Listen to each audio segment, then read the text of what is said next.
Module 3, Education, Religion, and Community Values. Chapter 3.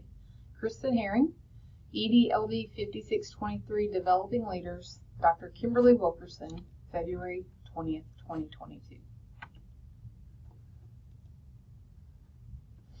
Leadership Perspectives.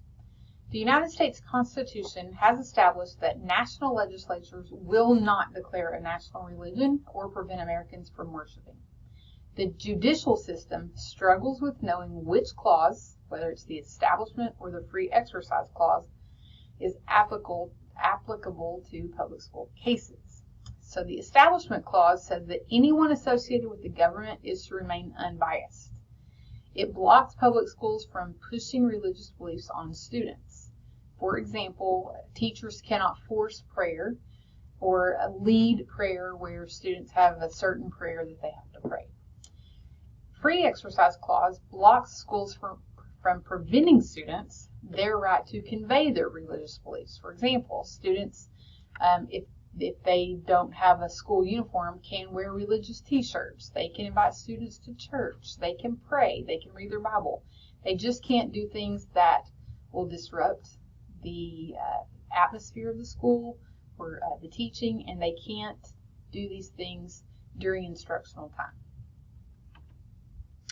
Discourse ethics, resolving issues of conflicting interests. So educational leaders must align their actions with ethical standards and resolve conflict with legal decisions that are unbiased and do not impede on an individual's rights. Discourse ethics is conflict or occurs when conflict is resolved through open communication. Educational leaders collect views of all the stakeholders through open lines of communication, understanding and acceptance of the decision that aligns with legalities. During the mediation process, the educational leader will have a welcoming attitude with thankfulness to try to keep a growing relationship between all the parties. But sometimes arbitration is needed. Sometimes it's necessary if mutual agreement cannot be reached by all the stakeholders. Stater 2013. Historical impacts of public schools and religion. So there are three events that have impacted public schools and religion. The first one is Civil War.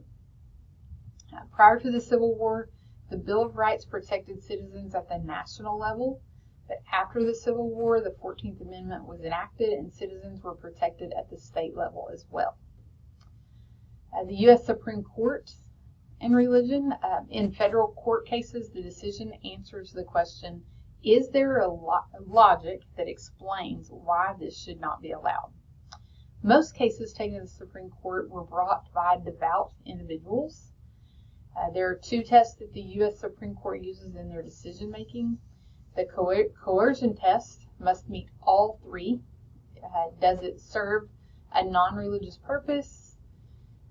It doesn't endorse or constrain religion, does not cause complications between the government and religion. So these are the three questions that are asked for the coercion test. The endorsement test asks, will someone be favored or unfavored? Darwin's theory of evolution also impacted public schools and religion. So when the Darwin's theory was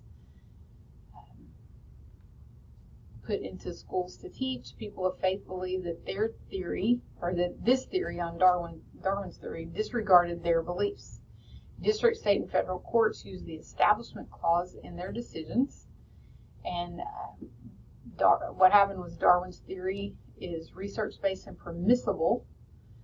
That was the ruling, and they ruled that it is non-permissible to add a belief statement to provide biblical theories, because some states wanted to add those things like creation, science, to what was being taught. Stater 2013. They also wanted to add disclaimers before Darwin's theory was taught. Equal Access Act and Religious Expression. Equal Access Act. Schools are considered limited open forum where non-curricular groups are able to meet with unbiased restrictions, or they're considered closed forum where no non-curricular groups are permitted. And educational leaders get to choose which type of school they're going to be. If a secondary school has a non-curricular club that meets during non-instructional time, the school has to give permission to any other club that's interested, but it must be student-led. Viewpoint discrimination is any freedom given to one non-curricular club must be given to all non-curricular clubs. And this applies to the use of district buildings and nonprofit advertising.